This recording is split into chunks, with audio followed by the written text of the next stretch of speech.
worth anyway?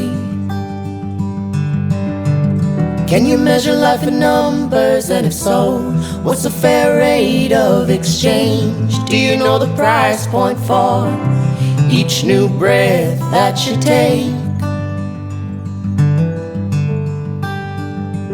If you only had a moment left, what would you want to say?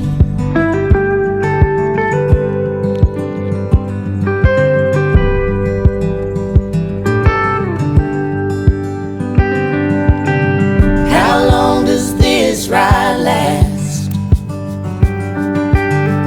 Is there really any difference between our future and our past? We're going through changes, hell, everybody's changing it seems.